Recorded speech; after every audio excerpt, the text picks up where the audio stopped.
नमस्कार, बहुत स्वागत है आपका। न्यूज 18 उत्तर प्रदेश उत्तराखंड देख रहे हैं। मैं हूं विकास ब्रजेश सक्सेना। खबर दमदार शुरुआत कर रहे हैं। हमीरपुर से खबर मिल रही है। लव जिहाद मामले में अब तूल मामला पकड़ता जा रहा है। हिंदू लड़की का मुस्लिम लड़की के साथ अश्लील वीडियो वायरल होने के बाद तनाव बढ़ गया है। हिंदू समाज के लोगों ने आरोपी के घर पर पथराव कर दिया, साथ ही सड़क जाम कर हंगामा भी किया है। कई थानों की पुलिस फोर्स तैनात की गई है। आरोपी अफवान पर कार्रवाई की मांग को लेकर अड़ गए। ये पूरा मामला सुमेरपुर इलाके का बताया जा रहा है। आरोप है कि मुस्लिम लड़की अफान ने हिंदू लड़की को प्यार में जाल में फंसाया और उसकी अश्लील वीडियो बना ली है, जिसके बाद उसे वायरल कर दिया गया है। तो ये खबरें हम आपको दिखा रहे हैं, किस तरह से आरोपी के घर लोगों ने पत्थर फेंके। तस्वीरें हम दिखा रहे हैं। साथ ही लोगों ने प्रदर्शन किया और सख्त कार्रवाई, जल्द से जल्द कार्रवाई होने की बात कही गई है।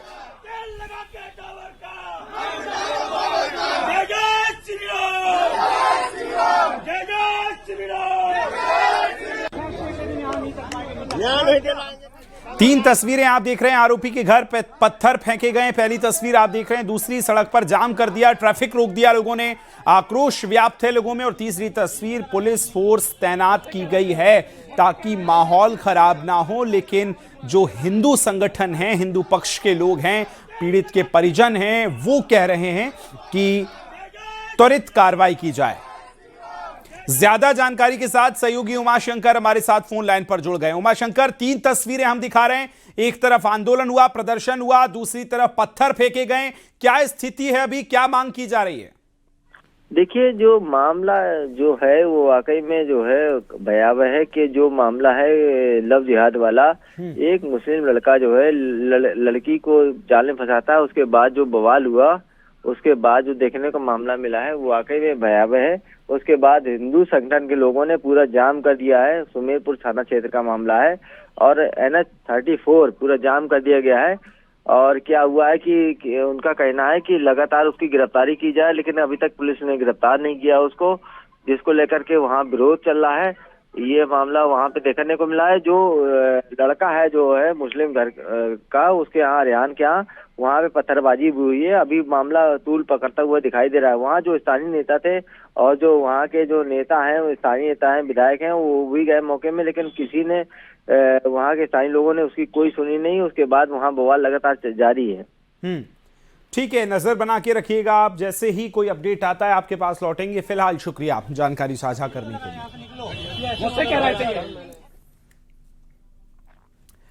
अब झांसी से खबर, जहां गेस्ट हाउस में महिला का हंगामा देखने को मिला। प्रेमी के साथ पति के रंगे हाथों उसने पकड़ा था। पुलिस को देखते ही महिला ने हंगामा शुरू कर दिया। बेड में छिपे प्रेमी को पुलिस ने निकाला है और पत्नी और प्रेमी को ले गई है थाने नवाबाद क्षेत्र में, जहां कर्माबाई गेस्ट हाउस का यह पूरा मामला है। आपको बताएं कि पति, पत्नी और प्रेमी को थाने पुलिस लेकर चली गई है, रंगे हाथों पकड़ा है। गेस्ट हाउस में महिला ने हंगामा किया है। तस्वीरें हम आपको दिखा रहे हैं। हस्बैंड है। तो हमारे साथ 2 साल से आरा मशीन की रहने वाले हैं जी। इनके पिताजी का नाम बनवाली सेन है। हमारी शादी हुई थी, 3 साल शादी को हुए हैं और 2023 में मैंने हम पे केस लगा दिया था। फिर ने राजीनामा कर लिया था कोर्ट दोबारा। हमारे कोर्ट का लिखित में राजीनामा है। हम इनके मायके में आके रहने लगे थे सीपरी में मामा के यहाँ, और 1 महीना जी साथ अच्छे से रही। आर कन्या स्कूल में जो नौकरी करती हैं, ये इस लड़के के साथ जाती आती हैं। मना किया, ये मानी नहीं है। तो उसके बाद हमने इसे अभी परसों रंगे हाथ होटल में पकड़ लिया। तो हमने इसे मना किया तो कह रही हम तो तुम्हें तलाक दे देंगे।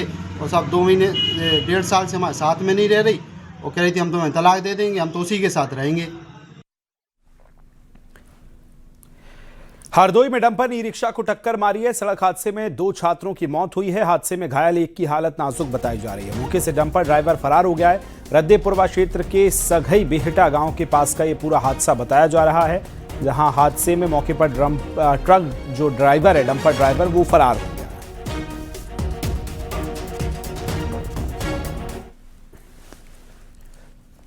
बागपत में तेज रफ्तार रोडवेज बस का कहर देखने को मिला। बस के 3 बाइक को टक्कर मारी है। हादसे में बाइक सवार 5 लोग घायल हो गए। घायलों को अस्पताल में भर्ती किया गया है। ओवरटेक करते समय यह हादसा हुआ। पुलिस मामले की जांच में जुट गई है। बड़ी खबर हम आपको दिखा रहे हैं। ओवरटेक करते समय यह पूरा हादसा हुआ है।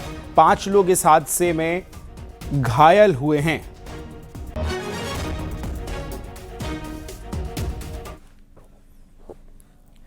रायबरेली में भी हुए एक भीषण सड़क हादसे में तेज रफ्तार डंपर ने बाइक सवार भाई बहन को कुचल दिया। हादसा इतना भयावह था कि दोनों की मौके पर दर्दनाक मौत हो गई। घटना के बाद गुस्साए लोगों ने सड़क पर जाम कर धरना प्रदर्शन शुरू कर दिया। मामला रायबरेली के डलमऊ कोतवाली क्षेत्र के अंतर्गत मुराई बाग चौराहे के पास का बताया जा रहा है।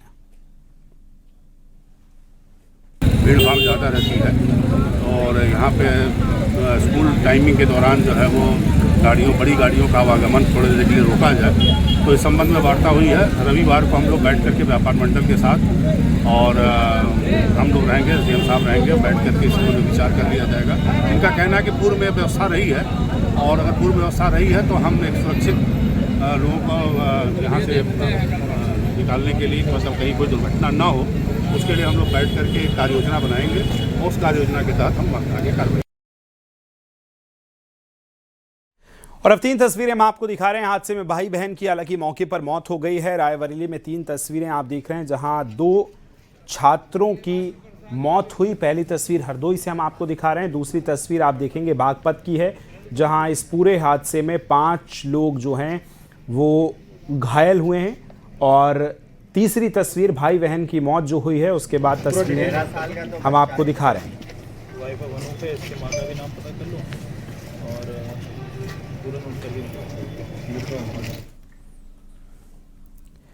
कन्नौज के राजकीय इंजीनियरिंग कॉलेज में छात्रों ने खराब भोजन को लेकर जमकर हंगामा किया। छात्रों ने मेस संचालक पर दबंगई करने और मनमाने ढंग से खराब खाना देने का आरोप लगाया। छात्रों के मुताबिक खराब भोजन का विरोध करने पर गाली गलौज और मारपीट करते हैं, जिसके बाद पुलिस ने पूरे मामले की जांच शुरू की है। मामला कन्नौज के तिरवा तहसील क्षेत्र में स्थित राजकीय इंजीनियरिंग कॉलेज का है। कॉलेज प्रशासन पर भी कार्रवाई न करने का आरोप लगा है। हमने 4-5 बार शिकायत हो चुकी है वार्डन सर को, चीफ वार्डन सर को, इसके पहले भी हुई थी, डायरेक्टर सर को भी शिकायत हुई थी। सर ने बोला ये जो वर्कर हैं ये बोल देंगे सर से कि हाँ सर ठीक है हम सही करते हैं, लेकिन सर लोग डेली तो जाएंगे नहीं देखने, चाहे डायरेक्टर सर या फिर chief warden sir daily hostel में जा नहीं रहे देखने। वो लोग अपनी मनमर्जी कर रहे हैं, जितने वर्कर हैं वो कुछ बोलने पे कहते हैं जाओ जिससे कहना है उससे कहते हैं। मेन मैनेजर का पता नहीं है। हमारे हॉस्टल में वर्कर कितने हैं? 150 बच्चों का खाना बनाने के लिए 160 कम, मतलब वही 158 बच्चे, 150 बच्चे ही हैं। कम से कम कुछ नंबर ऑफ वर्कर तो फिक्स होने चाहिए कि 4 वर्कर हमारे हॉस्टल में हैं ही हैं, वो 4 तो रहेंगे ही रहेंगे। 2 वर्कर हैं, कोई फिक्स नहीं है कौन वर्कर कहाँ का है।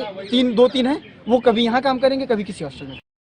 उसके लिए हर हॉस्टल जो मैस चल रहा है वो बच्चे कोऑपरेटिव मैस है, अपने निगरानी में मैस चलाते हैं और पूरा fully mess conducted by student है। तो स्टूडेंट कमेटी है और स्टूडेंट कमेटी मैस को रन करती है और उसमें एक सेक्रेटरी के साथ साथ 7 से 8 स्टूडेंट्स की टीम होती है। वो टीम अपने ऑब्जर्वेशन में खाना बनवाती है। खाना चेक होने के बाद मैसेज डाल दिया जाता है ग्रुप में, देन खाना स्टार्ट होता है। संभल में हुई हिंसा के बाद पुलिस वालों पर FIR दर्ज करने का आदेश जारी हुआ है, जिसके बाद हिंसा में गोली लगने से घायल शख्स की बहन ने पुलिस वालों पर गोली मारने का आरोप लगाया है। हिंसा में घायल आलम की बहन ने कहा कि भाई को 3 गोली लगी थी, जिसके बाद अब भी इलाज जारी है। पीड़ित ने जल्द न्याय की मांग भी की है। आरोप गए कि पुलिस वालों ने हमारे भाई को गोली मारी है। हमारे भाई मतलब टांग से अपाइड हैं, पोलिया उनकी टांग में। सुबह सुबह अपने मतलब खर्चे के लिए मजदूरी करते हैं अपने घर चलाने के लिए। सुबह को जा रहे थे पापे लेकर बेचने के लिए, क्योंकि पापा का काम तो सुबह का ही होता है, तो इसलिए सुबह में जा रहे थे। उन्हें पता नहीं थी लड़ाई झगड़े हो रहा है। उनके पुलिस वालों ने जा रहे थे पीछे से आगे से सब मतलब 3 गोली मार दी बेफालतू। हमें तो बाहर वालों से पता चली। लखीमपुर खीरी में पुलिस को बड़ी कामयाबी मिली है। पुलिस ने 25,000 की इनामी गैंगस्टर महिला आरोपी को गिरफ्तार कर लिया है। आरोपी महिला के पास से बड़ी मात्रा में ब्राउन शुगर भी बरामद हुई। पुलिस ने संदीप कौर लंबे समय से मादक पदार्थों की तस्करी और समाज विरोधी गतियों में जो गतिविधियां हैं उसमें एक्टिव चल रही थी, जिसके बाद ये बड़ी कार्रवाई हुई है। कब्जे से बड़ी मात्रा में ब्राउन शुगर भी बरामद की गई है।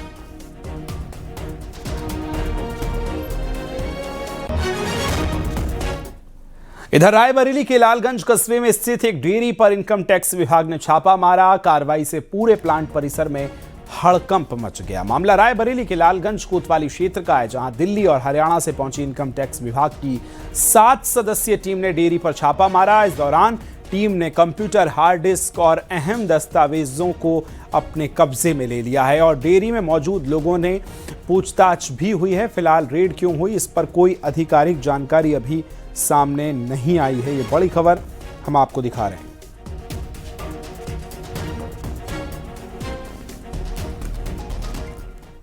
हरदोई में बीजेपी नेता का कार से स्टंट करते वीडियो वायरल हो रहा है। ट्रैफिक नियमों को ताक पर रखकर कार की बोनट पर बैठकर स्टंटबाजी हो रही है। पंचायत चुनाव से पहले संभावित प्रत्याशियों ने शक्ति प्रदर्शन के लिए बीजेपी के मंडल उपाध्यक्ष कुलदीप सिंह का वीडियो सोशल मीडिया पर वायरल किया है। फिलहाल पुलिस पूरे मामले की जांच में जुटी हुई है।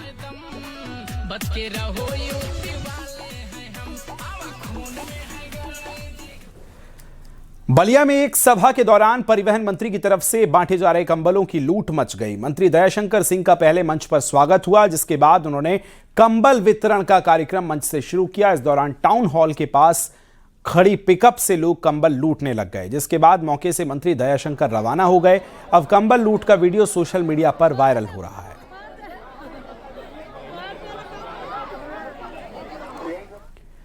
बरेली में अपराधी को जिला बदर किया गया है। करण को बंदायूं जिला की सीमा में छोड़ा गया है। थाना सुभाष नगर पुलिस ने जिले से बाहर निकाला। कड़ी चेतावनी के साथ करण को जिला बदर किया गया है। तस्वीरें आप देख रहे हैं।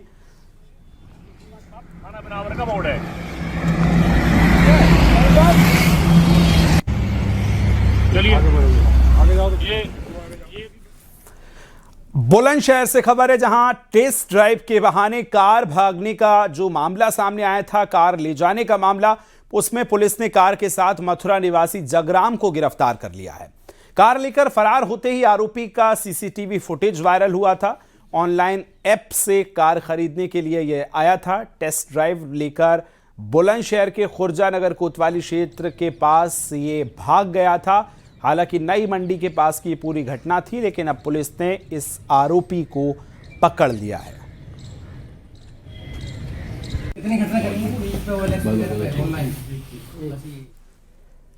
कानपुर के बेकनगंज में एक हैरान करने वाला मामला सामने आया, जहां एक आशिक जबरन लड़की से शादी करने के लिए उसके घर में घुस गया और घर वालों के साथ मारपीट की और उसके पिता का फोन तोड़ दिया और जबरन जो है लड़की से शादी करने का दबाव बनाया। पिछले कई दिनों से लड़की को परेशान किया जा रहा था। जब लड़की नहीं मानी तो अपने साथियों के साथ दबंगई दिखाते हुए घर में घुस गया। फिलहाल पुलिस उसे गिरफ्तार कर चुकी है और पॉक्सो एक्ट के तहत कार्रवाई हो रही है। बेकनगंज थाना क्षेत्र के अंतर्गत एक नाबालिग बच्ची के साथ छेड़खानी उसी के मोहल्ले के रहने वाले व्यक्ति के द्वारा की गई थी। इसमें शिकायत मिलने पर तत्काल जो है पुलिस ने कार्रवाई करके जो आरोपी था उसको गिरफ्तार कर लिया है और जो पीड़िता थी उसकी तहरीर पे मुकदमा दर्ज कर दिया गया है और आगे विधिक कार्रवाई की जाएगी। एक सरफिरे दबंग आशिक की दबंगई का एक ऐसा मामला सामने आया जिसने पुलिस को भी हैरान और परेशान कर दिया। दरअसल पूरा मामला कानपुर के बेकनगंज थाना क्षेत्र का है, जहां एक दबंग युवक ने जबरन एक नाबालिग युवती के घर पे पहुंचा और उनके परिजनों पर यह दबाव डाला कि वो उसकी बेटी की शादी उससे कराए। जब वो नहीं माने तो उसके घर में तोड़फोड़ की, उसका मोबाइल छीना और मोबाइल तक तोड़ डाला। इसकी सूचना जब पुलिस को लगी तब तक वो फरार हो चुका था, जिसके बाद 20 घंटे के अंदर पुलिस ने इस दबंग को जहां एक और गिरफ्तार किया तो वहीं पॉस्को एक्ट के तहत उस पर मुकदमा दर्ज कर लिया। आशीष पांडे के साथ अमित गंजू, न्यूज़ 18 कानपुर। आजमगढ़ में अंतर्राष्ट्रीय साइबर गैंग का पुलिस ने खुलासा किया। आरोपी टेलीग्राम के जरिए चीनी हैंडलर्स के लिए काम करता था। पुलिस ने गैंग के 2 शातिर आरोपियों को गिरफ्तार कर लिया। ये गैंग चीन में बैठकर भारत के नागरिकों से साइबर ठगी कर रहा था। अब तक 15 करोड़ की ठगी का पूरा मामला सामने आ चुका है। वूकॉमर्स नाम की कंपनी के जरिए प्रोडक्ट की सेल और मार्केट वैल्यू बढ़ाने के नाम पर फ्रॉड किया करता था और ठगी के पैसों को क्रिप्टो करेंसी में भारत भेजा करता था। साथ ही अपराधियों के पास से कैश काउंटिंग मशीन, 6 लाख से अधिक नकदी और 11 मोबाइल फोन के साथ साथ 12 एटीएम कार्ड, 9 चेकबुक भी बरामद किए गए।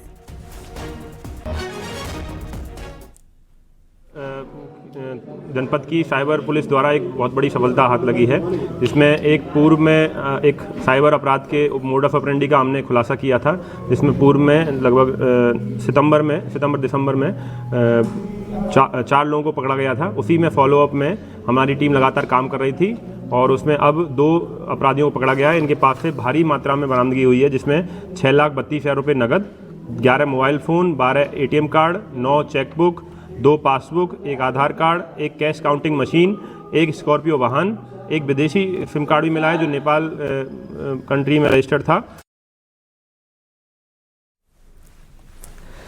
गाजियाबाद के थाना मसूरी क्षेत्र में पुलिस ने 3 शातिर चोरों को गिरफ्तार कर लिया। पुलिस ने महज 48 घंटे के अंदर चोरी की वारदात का खुलासा कर कब्जे से 20 लाख के गहने बरामद कर लिए। 14 जनवरी को आरोपियों ने बाइक पर रखे बैग को लेकर फरार हो गए थे। बैग में लाखों के जेवरात थे, जिसके बाद पुलिस ने मुकदमा दर्ज कर आगे की कार्रवाई की है।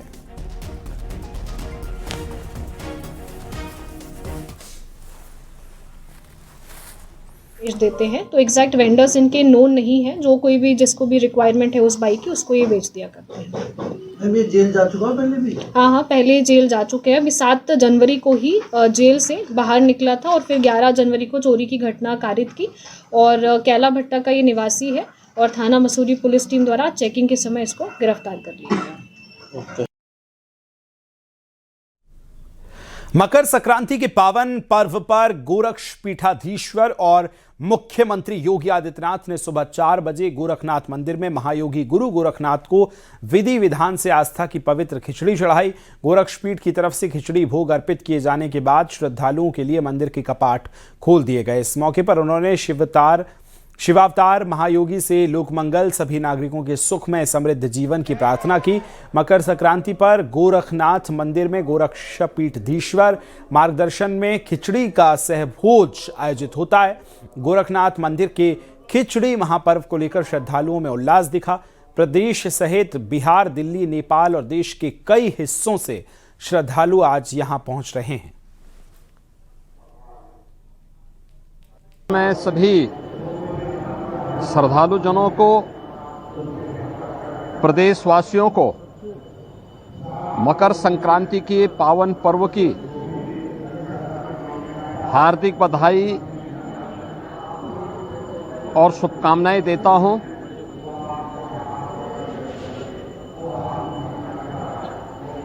इस अवसर पर कल से ही पूरे प्रदेश में लाखों की संख्या में श्रद्धालु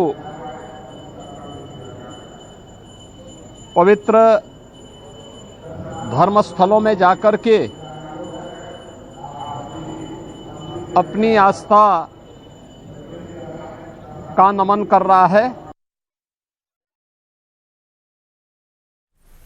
गोरखपुर में सीएम योगी ने एक बच्चे से पूछा क्या चाहिए, तो बच्चे ने कान में धीरे से जाकर कहा और वो सुनकर सब हंस पड़े। आप भी देखिए इस वीडियो को। दरअसल ये छोटा सा बच्चा सीएम योगी के कान में क्या कह रहा है, सुनवाते हैं। और क्या चाहिए बताओ? हैं? चिप्स?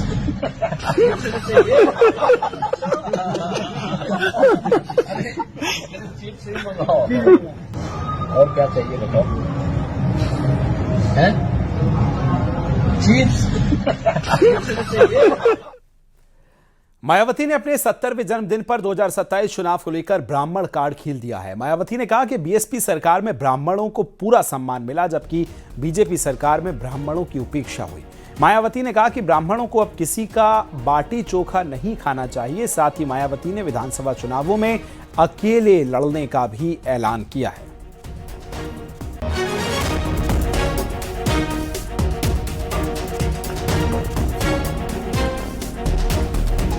हमारी पार्टी ने पिछले कई हुए विधानसभा चुनाव में टिकट देने व सरकार बनने पर अन्य वर्गों की तरह ब्राह्मण समाज को भी हर स्तर पर उचित भागीदारी दी है। साथ ही इनके ऊपर किसी भी प्रकार से कोई भी अन्याय, अत्याचार आदि नहीं होने दिया है, जिसे ध्यान में रखकर अब यहाँ ब्राह्मण समाज को भी कांग्रेस, बीजेपी व सपा आदि इन पार्टियों के किसी भी बहकावे में नहीं आना चाहिए। वैसे भी अब ब्राह्मण समाज को किसी का भी चोखा बाटी आदि नहीं चाहिए। इसके साथ ही जहाँ तक गठबंधन करके चुनाव लड़ने का सवाल है, तो इस संबंध में फिर से यहाँ मैं अपनी पार्टी का स्टैंड स्पष्ट कर देना चाहती हूँ कि हमारी पार्टी का गठबंधन करके चुनाव लड़ने के मामले में अभी तक का अधिकांश अनुभव यही रहा है कि गठबंधन करके चुनाव लड़ने से हमारी पार्टी को फ़ायदा कम व नुकसान ज़्यादा होता है तथा इससे पार्टी का वोट प्रतिशत भी काफ़ी हद तक कम हो जाता है, जबकि बीएसपी से गठबंधन करके चुनाव लड़ने वाली पार्टी को पूरा फ़ायदा पहुंच जाता है। ऐसी स्थिति में अब हमारी पार्टी उत्तर प्रदेश सहित पूरे देश में विधानसभा व लोकसभा का भी आम चुनाव अकेले ही लड़ना ज़्यादा बेहतर समझती है। लखनऊ में मकर संक्रांति पर वरिष्ठ कार्यकर्ता दिवाकर सेठ के आवास पर बीजेपी प्रदेश अध्यक्ष पंकज चौधरी खिचड़ी खाने पहुंचे। साथ ही मायावती के ब्राह्मण कार्ड पर निशाना उन्होंने साधा और कहा कि बीएसपी से प्रमाण पत्र प्राप्त करने की आवश्यकता नहीं है। 2027 में प्रदेश की जनता बीएसपी को जवाब देगी। बसपा को हमें ब्राह्मणों के प्रति प्रमाण पत्र उनसे प्राप्त करने का अवसर हमें नहीं चाहिए। वो कह रही हैं हम सरकार बनाने जा रहे हैं और हम ब्राह्मणों को टिकट देने का काम करेंगे अकेले। अब तो उत्तर प्रदेश की जनता ही 27 में उसका जवाब देगी। समाजवादी के वरिष्ठ नेता शिवपाल यादव का मायावती के बयान पर हमला बोला है। ब्राह्मण विधायक और ब्राह्मण समाज को समाजवादी पार्टी पूरा सम्मान देगी, सरकार समाजवादी पार्टी की ही बनेगी, उन्होंने कहा। अब मायावती जी का अस्तित्व तो खुद ही खत्म हो गया है जी। अब देखिए, भारतीय जनता पार्टी के समय में तो मीटिंगें करते, तब मैंने बोला है कि उन्हें सम्मान नहीं मिल रहा है, तो हमने कहा है कि जितने भी ब्राह्मण हैं जिनका सम्मान नहीं हो रहा है, जिनकी उपेक्षा हो रही है, वो हमारे साथ आए, समाजवादी पार्टी में आए, उनका सम्मान होगा। लेकिन बहन जी तो कह रही है कि हम सरकार हम बनाने जा रहे हैं। अब आपने पिछले चुनाव आप देख लिए हैं, उनके कितने एमएलए हैं, कितने एमपी हैं। समाजवादी पार्टी के राज्यसभा सांसद रामजी लाल सुमन ने मायावती के बयान पर पलटवार किया है और कहा कि बीएसपी के गठबंधन में फायदा कम, नुकसान ज्यादा होता है। सुश्री मायावती जी अपनी पार्टी के अध्यक्ष है, उन्हें क्या निर्णय करना है ये उनका अपना फैसला है, लेकिन जहां तक गठबंधन का सवाल है, मैं समझता हूं उनका अनुभव ठीक ही होगा, क्योंकि हिंदुस्तान में कोई राजनीतिक पार्टी ऐसी बची नहीं जिससे उन्होंने गठबंधन न किया हो। तो उनका अपना सोच है, लेकिन मैं समझता हूं कि जिस प्रकार की वो भाषा बोल रही है, ये कोई राजनीतिक भाषा नहीं है। पुराने अनुभव ये बताते हैं कि समय समय पर परिस्थितियों को देख करके वो गठबंधन करती रही है, उन्हें क्या करना है वो जाने। ताजमहल में शाहजहां के 371वें उर्स पर नई तकरार छिड़ गई है। हिंदू संगठन जो है भगवा फहराने की बात कर रहा है, तो उर्स कमेटी के अध्यक्ष ताहिर उद्दीन ताहिर जो हैं बरेली से मौलाना शाहबुद्दीन रिजवी बरहेलवी ने अपनी प्रतिक्रिया दी है, सुनवाते। आप जाने हमें कोई असर नहीं, कोई भी आए चादर चढ़ाए कुछ भी चढ़ाए, हमारी चादर हमारी मिलती है। लोगों के अपने कोई 100 मीटर, कोई 50 मीटर, कोई 10 मीटर, कोई भगवा लगाए, कोई हरा चढ़ाए, कोई नीला चढ़ाए, इससे हमें क्या आपत्ति है? हमें तो क्या आपत्ति नहीं। अब वो आ गए अपने आप को नाम करने के लिए या क्या उनकी मंशा है, इससे हमें कोई। इस पर किसी भी हिंदू संगठन का एतराज करना, आपत्ति करना बेजा है और इन परंपराओं को तोड़ने वाली बात है। इस पर किसी को कोई आपत्ति नहीं होना चाहिए। उर्स जिन रिवायतों के साथ मनाया जाता है, आगरा का जिला प्रशासन उसकी परमिशन देता है,